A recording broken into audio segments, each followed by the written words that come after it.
E aí, pessoal, beleza? Espero que estejam todos bem. Bem-vindos a mais uma aula de mecânica clássica. Nessa aula, nós vamos falar sobre a notação de Einstein, que nós vamos utilizar daqui para frente.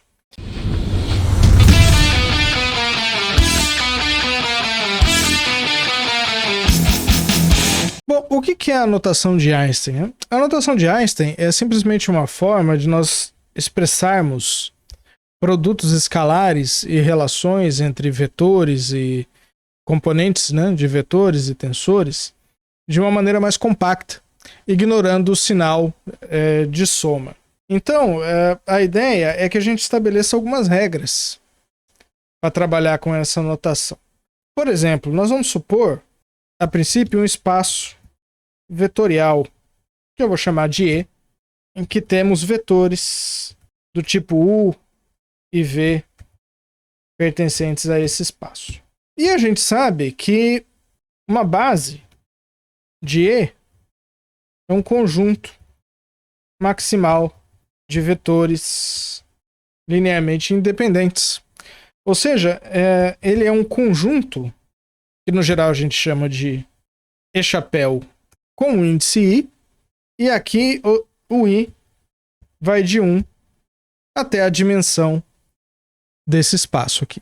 Então, com isso, a gente é capaz de escrever qualquer vetor como uma combinação linear, ou seja, uma soma em I de 1 até N de U, índice I e I. Então, essa é a primeira soma, né, ou uma combinação linear que nós vamos enfrentar.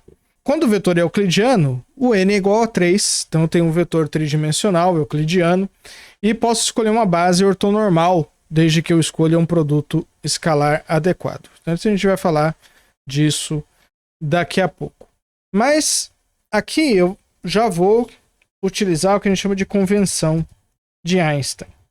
A convenção de Einstein, ela retira o símbolo de soma das combinações lineares, que são exatamente desse tipo aqui.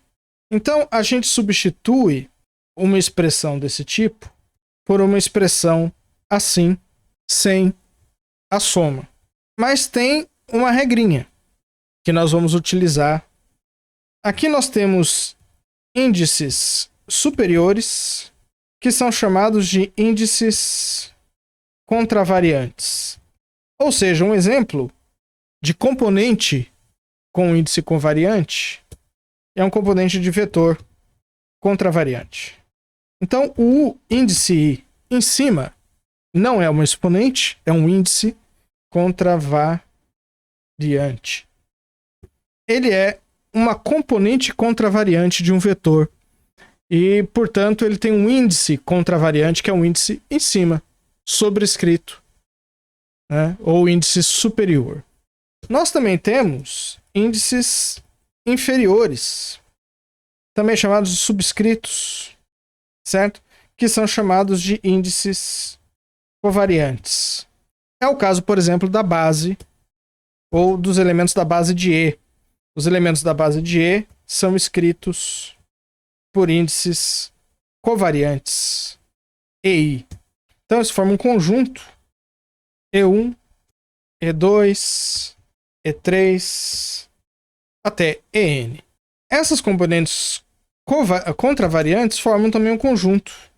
O 1, o 2, o 3 até o N. Mais uma vez, aqui agora, esse cara não significa mais o U elevado a um número, e sim o U com um índice que marca a sua posição. Então, eu tenho índices contravariantes e covariantes.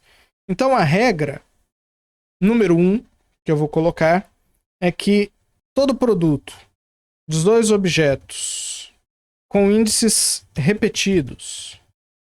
Então, eu tenho, olha só, o mesmo índice, índice I, está repetido. Um deles contravariante e o segundo covariante representa uma soma em todos os valores do índice, certo? Então, sempre que eu tiver alguma coisa do tipo AI, BI, Isso significa a soma em todos os valores de I, de AI, BI. A princípio é simples.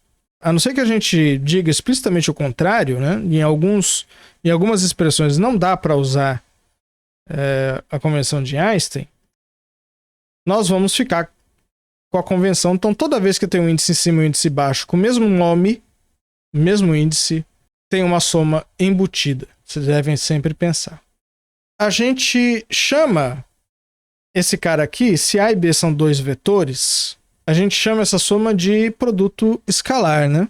E, genericamente, quando a gente tem uma soma num índice I desse tipo, a gente chama esse cara de contração. Então, nós temos a contração, é a soma do produto do tipo AI, BI. Então, sempre que a gente falar de contração, eu estou contraindo o A com o B com o mesmo índice. Então, por exemplo, eu tenho dois objetos que são do tipo vetorial, como, por exemplo, um vetor e a sua base, e o resultado aqui vai depender do tipo de objeto que eu tenho. Então, sempre que eu tenho um índice contraído, ele é um índice duplo, um em cima e um embaixo.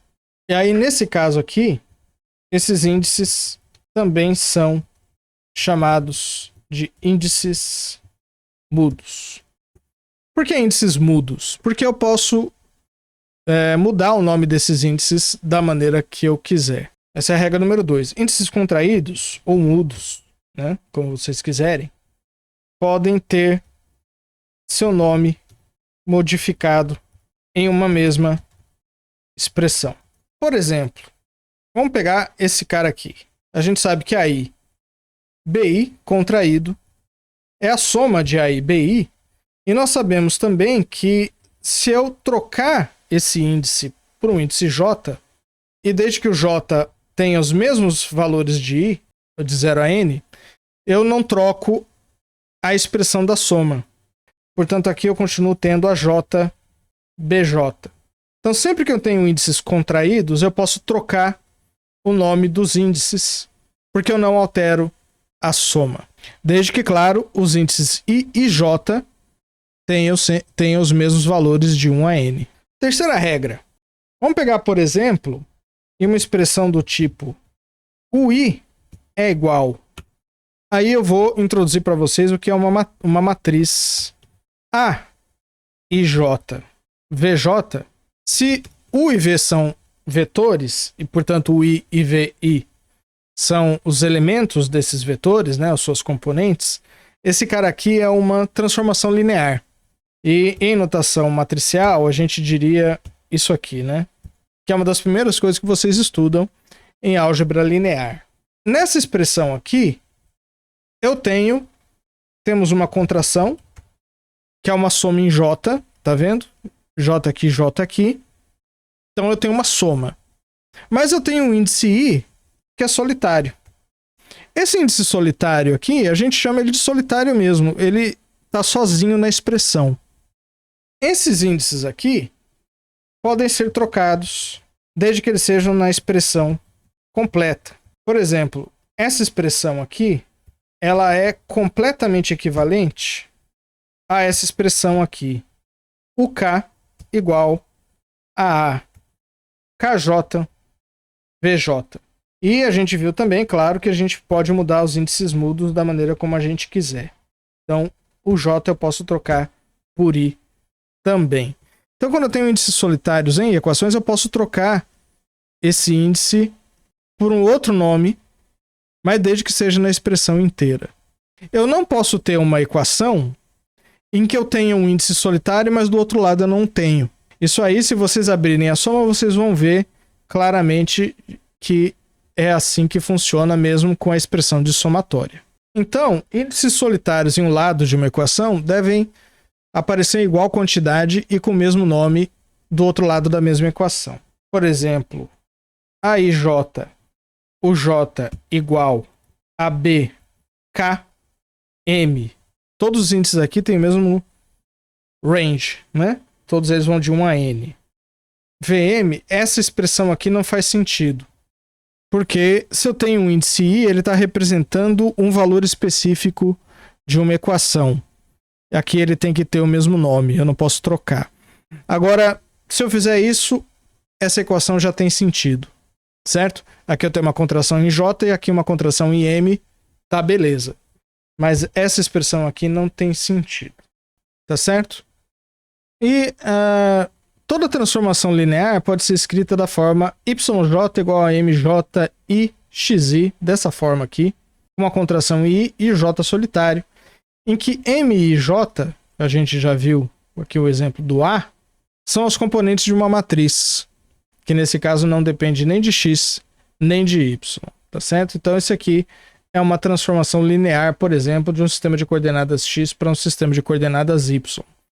É o caso do M, por exemplo, com uma matriz de rotação. Essas são as regras. Então, vamos ver, por exemplo, o que acontece com o produto escalar, né? Produto escalar entre dois vetores, como vocês já estão carecas de saber, se eu tenho dois vetores, U e V, eu vou colocar esses vetores em negrito só para a gente manter a notação, certo? Lá em cima eu vou fazer o mesmo. Vou colocar um negrito aqui, e etc. O resto eu não tenho. Produto escalar de dois vetores U e V, a gente vai escrever por convenção. Isso aqui é igual a componente 1 do vetor U, contravariante, componente 1 do vetor V, covariante, mais componente 2 do vetor U, componente 2 do vetor V, um covariante e outro contravariante, até a componente N de ambos os vetores. E isso aí é o I, VI. Então, todo produto escalar é uma contração. Essa expressão aqui é diferente dessa expressão aqui. Essa expressão é uma combinação linear de vetores. Essa expressão aqui é um produto escalar entre dois vetores, portanto eu tenho produtos entre as componentes. Como o produto escalar ele é simétrico, ou seja, eu posso trocar o por V, então isso aqui é igual a V escalar U, isso vai ser igual a VI, UI também. Então, eu posso, olha só, na primeira expressão eu tenho U com I em cima, contravariante, e o V covariante, e aqui eu tenho V contravariante e U covariante. Então eu posso descer um índice subindo o outro imediatamente. Então, dois índices contraídos, eu posso trocar a posição vertical desses dois índices.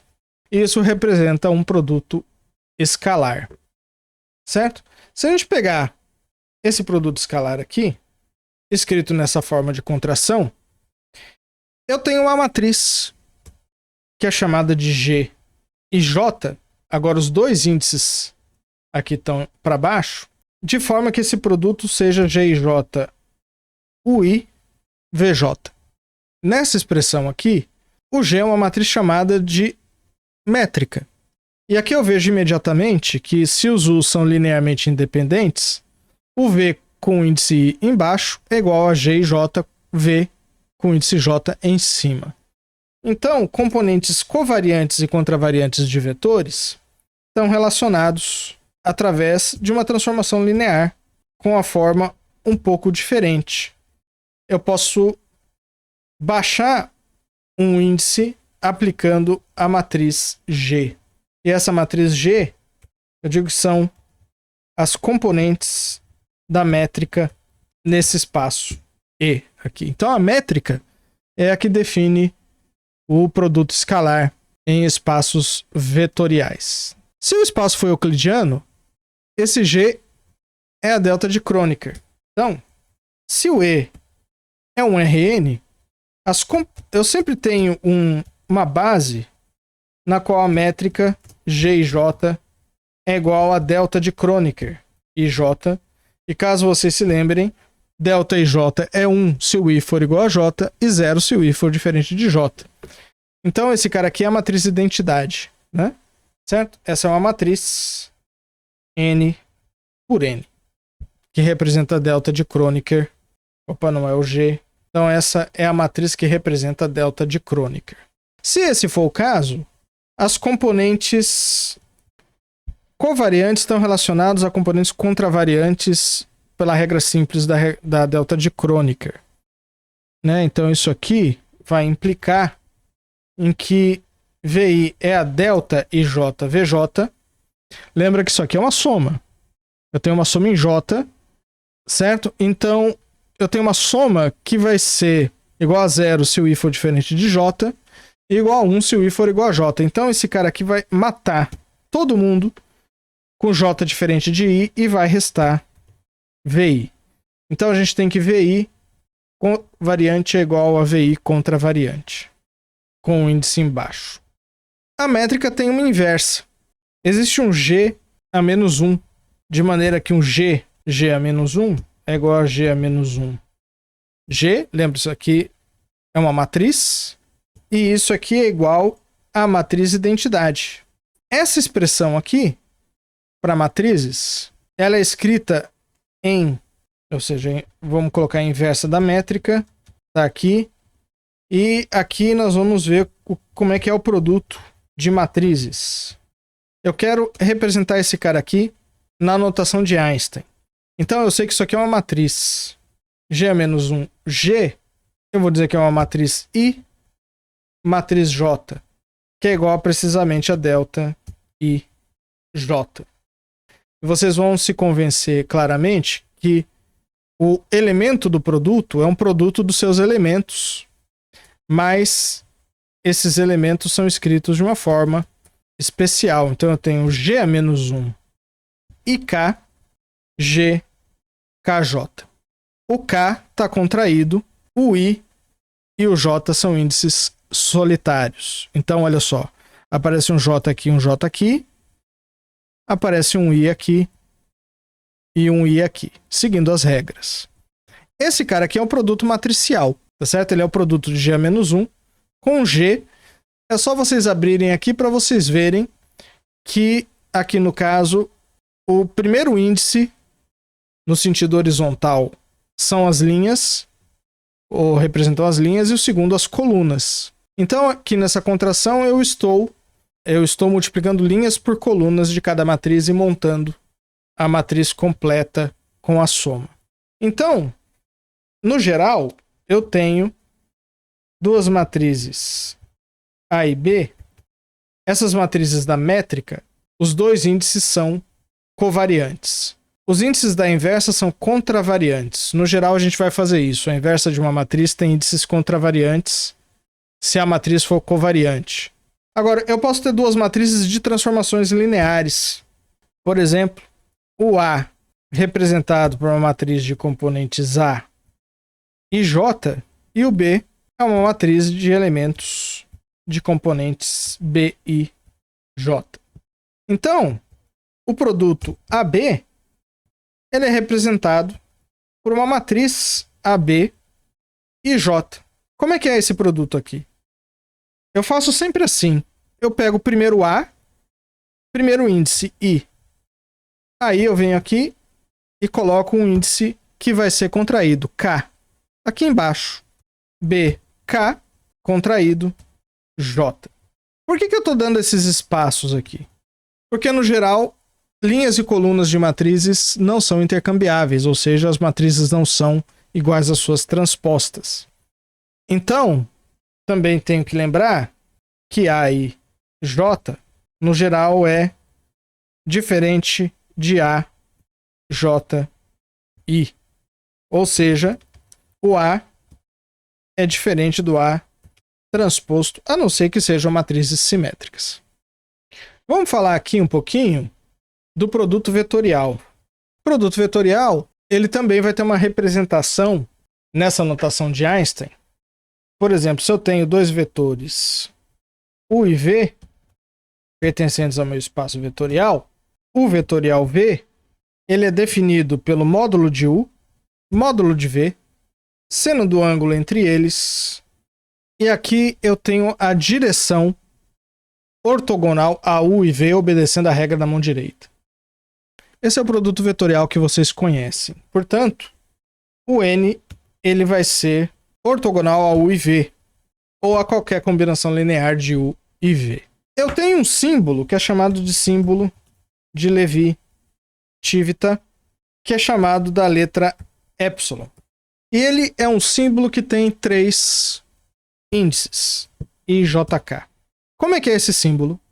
Ele vai ser igual a 1 se o I for igual a 1, J igual a 2 e o K igual a 3, ou para qualquer combinação cíclica de IJK. Ou seja, epsilon 1, 2, 3 é 1, epsilon 2, 3, 1 é 1 e epsilon 3, 1, 2 é igual a 1 também. Aqui eu estou falando do produto vetorial tridimensional. Eu só tenho produto vetorial em 3 dimensões. Então, meus índices I, J, K vão de 1, 2 a 3. Tá bom? Esqueci de dizer. Uma maravilha. Esse cara vai ser igual a 0 se o I for igual a J, se o I for igual a K e se o J for igual a K. Ou seja, se eu repetir qualquer dois índices, dá 0. E esse cara aqui é menos 1 para qualquer combinação anticíclica de IJK. Então, epsilon 132 é menos 1. Epsilon 213 é menos 1. E epsilon 321 é igual a menos 1. Então, eu consigo escrever ou representar o produto escalar na notação de Einstein. Quem é o vetorial V? O vetorial V é um vetor, portanto, ele tem um índice em cima. Então, esse cara vai ser igual a... Se ele tem um índice em cima, o índice solitário vai ser esse aqui. Então, ele vai ser um epsilon I, JK, o J, VK. Então, o J e o K estão contraídos. Por exemplo, vamos calcular aqui a componente 1 desse produto. Portanto, eu tenho aqui epsilon 1, JK e JK. E isso aqui é uma soma. Eu tenho 3 termos. O J, vou abrir a soma em J primeiro. Então, o J pode ser 1, o J pode ser 2 e o J pode ser 3. Só que o epsilon 1, com qualquer que seja K, é igual a 0. Então, eu não tenho esse termo. O epsilon 1, 2K, o K aqui só pode ser 3. Porque se o K for igual a 1, esse termo dá 0. E se o K for igual a 2, esse termo dá 0. Então, só me restou 3 aqui. E aqui eu tenho 1, 3, só restou o K igual a 2. Todos os outros são 0. Epsilon 1, 2, 3. Aqui estão com o índice em cima, mas tanto faz, tá certo? Posso definir assim também. Epsilon 1, 2, 3 é 1. E o epsilon 1, 3, 2 é uma combinação anticíclica. É igual a menos 1.